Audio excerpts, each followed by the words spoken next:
مەخسووم خوا حەوی کاکەنای و حاجی خورشی بوو وتی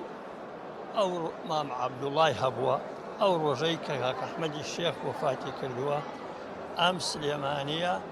حەس گەڕاوە لەبەر ئەوەی خەڵک دزینەکە هەموو دوای مەیتەکەی کەوتووە. کاک ئەحمەدی شێخ ڕەزا و ڕەحمەتی خوای لێبێ خۆی پیاوێکی چەندێ زانا بووە دوو ئەوەنە پیاوێکی ئیجتیماعی بووە. کاک ئەحمەدی شێخ لەو زەمانە مەلجەئێک بووە ئەقەلیاتە دینیەکان و بیتە سەر واقعی حاڵ مزگەوتی گەورە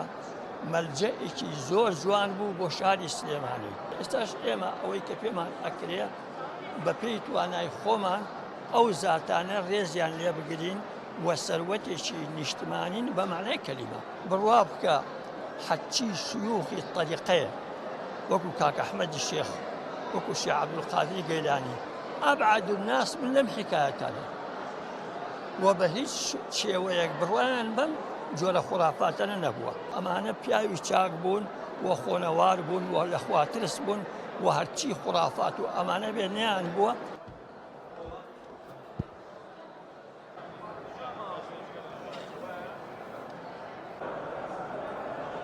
حاجی کاک ئەحمەدی شێخ ڕەزا و ڕەحمەتی خوای لێبێ زانایەکی گەورە بووە، مرشیدێکی گەورە بووە، پەروەردەکارێکی گەورە بووە. تەئسیراتی ئەو لە سەدەی 19 لە شاری سلێمانی و دەوروبەریە بەڵکو بە نیسبەت هەموو کوردستانەوە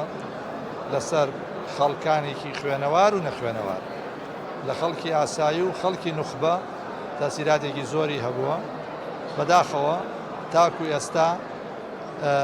عامەی خەڵک نەیان ناسیوە، ئەوەندەی کە زاناکان ناسیویانە، خەڵکی شارەزا ناسیویانە، ئەوانەی کە شارەزای مێژووی منتیقەی بابانن، شارەزای شاری سلێمانین، خەڵکی عام نەیناسیوە بۆ شەوە. ئەم دیدارە دیدارێکی یەکەم جارە، بەڵام مەجموعەیە توێژینەوەی باشی دا پێشکەشکرا لە کتێبێکا کۆ کراوەتەوە لەسەر ڕەهەندە جیاوازەکانی کەسایەتی حاجی کاک ئەحمەد قسە کراوە، لایانی پەروەردەی، لایانی فیقی، لایانی کۆمەڵایەتی، لایانی سیاسی و ئیجازە نامەکانی و بەڵکو دەستنووسەکانی مەکتوبات و نامەکانی کە کاتی خۆی بۆ پێگەیاندن و تێگەیاندنی خەڵک نووسیوەتی پابند بۆ بە شەریعەتی ئیسلام لە شەریعەت و لە فیقی ئیسلامی دەرنەچووە. عەقیدەیەکی ڕاست و دروست و میانڕەوی هەبووە، زۆر متەسامیح بووە، زۆر متەواضع و خاکی بووە لەگەڵ خەڵکە، جێی خۆی کردوتەوە لە دڵی هەموو خەڵکە